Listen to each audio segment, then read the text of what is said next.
నమస్తే, నేను మీ Gopi. Welcome to Ashwa media. ప్రస్తుతం మనతో పాటు ఉన్నారు ఇన్ఫ్లుయెన్సర్ గణేష్ యాదవ్ గారు ఉన్నారు. ఆయనతో మాట్లాడదాం.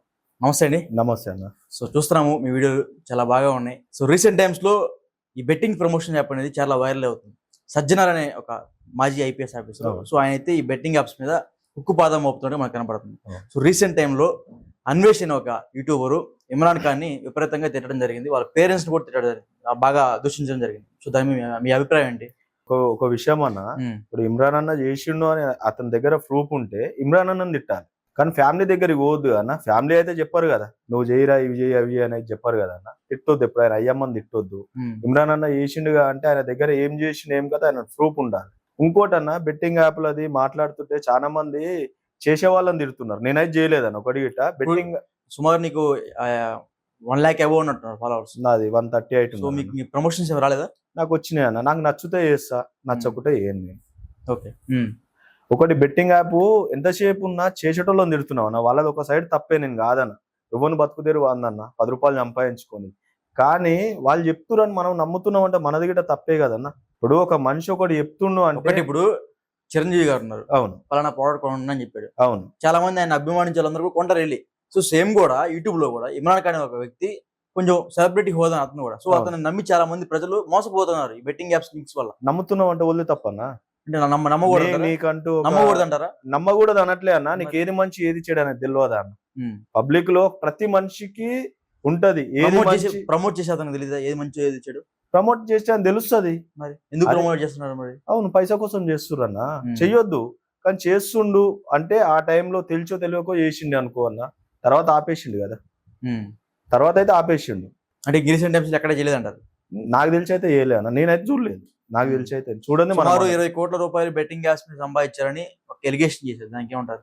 20 కోట్లు అంటే నువ్వు చూసినావు అన్న? నువ్వు ఎలిగేషన్ అని చెప్పాను. అదే 10 మంది 10 రకాలుగా అంటారు అన్న. ఏముంది, నాలుగకి నొప్పి అనేది అయితే లేదు కదా. 10 మంది 10 ఇలా మాట్లాడుతూనే ఉంటారు. మనం చూడండి, మాట్లాడొద్దు అన్న ఎంతసేపు ఉన్నా. ఓకే. ఈ మిగతా బయాస్ అన్ని యాదవ్ కావచ్చు, లేకపోతే లోకల్ బాయ్ నాని కావచ్చు, అషాషాయి కావచ్చు, వీళ్ళందరూ కూడా బెట్టింగ్ యాప్స్ లో పెద్ద తిమ్మింగ్లాడని చెప్తా ఉంటారు. సో దానికి ఏమంటారు? మనకైతే అంత పెద్ద ఐడియా లేదన్న బెట్టింగ్ యాప్లో. అది నా కాడికి వచ్చినా నేను చేయలేదు. పక్కన నుంచి అయితే నాకు అంత ఐడియా గిట్ లేదు. వింటుట్టా, చెయ్యొద్దు. నా ఉద్దేశం ఏంటంటే, తెలిసి ఒకరికి మంచి చేయాలి కానీ చెడు చేయొద్దు. ఒకవేళ తెలియక ఫస్ట్ టైం చేసినా, అరే మనం చెడు చేస్తున్నామని మనకు తెలిసినప్పుడు దాన్ని ఆపేసుకోవాలి. ఎంత వస్తుంది బెట్టింగ్ యాప్స్ మీద? మీకు ఏమైనా అవగాహన ఉంది? నా అవగాహన ప్రకారం నాకు వచ్చిన ఫోన్ అయితే ఒక 3 lakhs ఇస్తా మంత్లీ. అంటే మంత్లీ అంటే ఇన్ని పైసలు ఇస్తాము, నువ్వు ఇన్నిసార్లు 1 week కానీ ఇట్లా వచ్చిందన్న. నాకు నేను చేయనని చెప్పిన. సో యాక్చువల్గా మీ వీడియో చూసేప్పుడు ఇందాకలే, సో అంతా కూడా ఫ్యామిలీ పరంగా వీడియోస్ ఉన్నాయి. సో ఫ్యామిలీలో ఎటువంటి అబ్జెక్షన్స్ ఏం లేవా వీడియోస్కి? ఉన్నాయన్న. ఫ్యామిలీలో నేను ఏదున్నా మన కళ్ళ ముంగల నడిచేవి పెడుతుంటా నేను. ఇంట్లో ఏమంటారా? అంటనే ఉంటారు కదన్న. ఏమంటారు? నాకైతే సపోర్టింగ్ అయితే ఉందన్న ఫ్యామిలీలో. మా వైఫ్ అయితే ఫుల్ సపోర్ట్ ఉంటుంది నాకు. మా వైఫ్, నా ఫ్యామిలీ గిట్ట ఏమన్నారు. ఎందుకంటే నా గురించే కాదు కదన్న చెప్పేది, పబ్లిక్ గురించి చెప్తున్నా కదా. అంతా నాకైతే ఏమి ఉండదు. ఓకే. సో మీకు మ్యారేజ్ అయింది కాబట్టి అడుగుతున్నా, ఈ కాలంలో మ్యారేజ్ చేసుకోవాలంటే చాలా మంది భయపడిపోతున్నారు. దేనికంటారు? దేనికంటారు? చెప్తున్నా కదన్న, ఒకప్పుడు ఏమంటారు, భర్త భార్య అనేది ఒకటి ఉండేది. ఇప్పుడు అదేం లేదు, నువ్వా నేను అనేది వస్తుంది.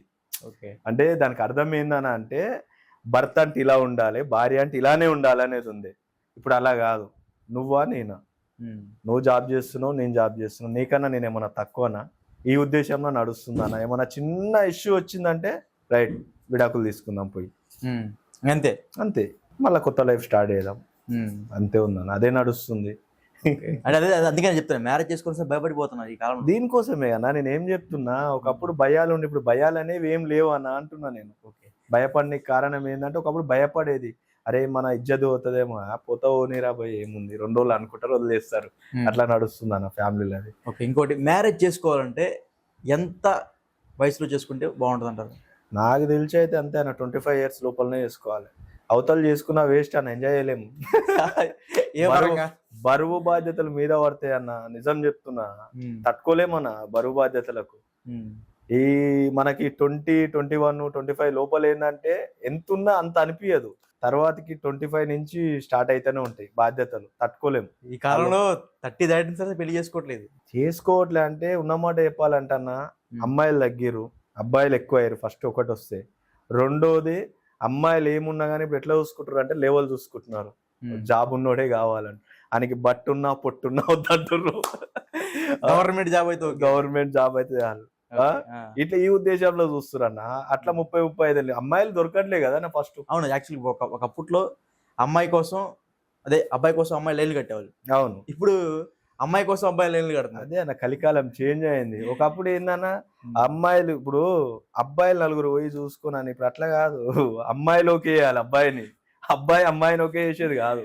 ఫస్ట్ అంటే మన నాయనల కాలంలోనో ఎప్పుడో వచ్చి పిల్లగారిని అడిగేది, అమ్మాయి నచ్చిందా ఓకే. అప్పుడు అమ్మాయికి నచ్చకుండా ఓకే, అప్పుడు అబ్బాయికి నచ్చితే. ఇప్పుడు అట్లా కాదు, అమ్మాయికి ఫస్ట్ నచ్చాలి, ఈడెట్లనన్నా ఉండని.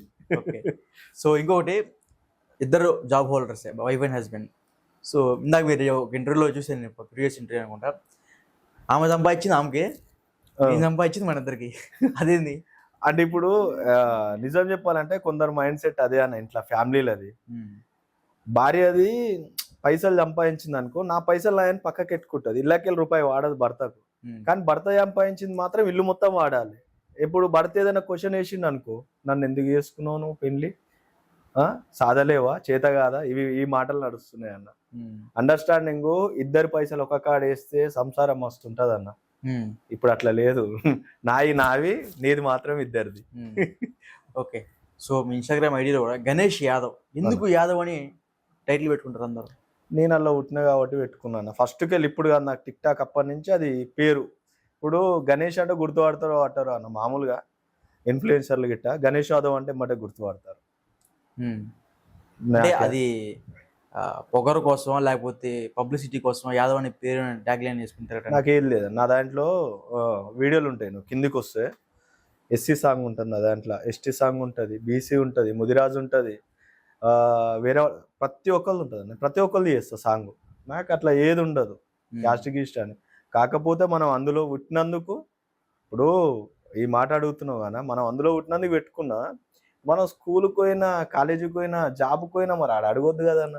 ఇప్పుడు నువ్వు ఇక్కడ అడుగుతున్నావు, మరి ఆడ అడగొద్దు కదా. అడిగి పోయినప్పుడు ఆడేం అడుగుతావు, నువ్వు వాగానే మీరు ఏది బీసీనా ఓసీనా ఎస్టీనా, ఫస్ట్ అది అడిగినాకనే మనకు ఏమంటారు ఫామ్ ఫిల్అప్ చేయగానే పేపర్ ఇచ్చినాకనే అది అడుగుతాడు. మనకి ఏదైనా జాబ్ కానీ చేర్చుకోడు కానీ అది చేస్తాడన్న. మరి అప్పుడు ఎవ్వరు అడగారు అన్న ఇది, అది అప్పుడు ఎవ్వరు అడిగారు. ఇవి ఎందుకు అడుగుతున్నావు అబ్బాయి, నేను ఏదైతే నీకు ఎందుకు, నువ్వు ఇచ్చేది ఇయరాదని. ఈ పేర్లు పెట్టుకోగానే ప్రతి ఒక్కరు అన్న, నువ్వని కాదు మామూలుగా ఇంటర్వ్యూలో కూర్చున్నప్పుడు ప్రతి ఒక్కరు ఇదే అడుగుతారు. ఏమన్నా అది మొత్తం తీసేసేయాలి, ఒకటే ట్యాగ్ పెట్టాలి, హిందూ అని పెడితే మన పేరుకు ఆ తోక తలిగించుకుంటాం. అప్పుడు ఏది ఉండదు కదా అన్న, కుల భేదాలకి ఏం ఉండే మనకు. నాకు అట్లాంటి యాటిట్యూడ్ ఏం లేదన్న, నేను అన్నీ చేస్తాను, నేను పోయి అందరి ఇళ్ళలో తింటాను, నాకు అందరు దోస్తాను ఉన్నది, అందరిలో ఒకటే తిరిగా తిరుగుతాను అన్న. నీది నాది ఏముండదు, అలా పుట్టినందుకు ఆ పేరు పెట్టుకున్నాను నేను.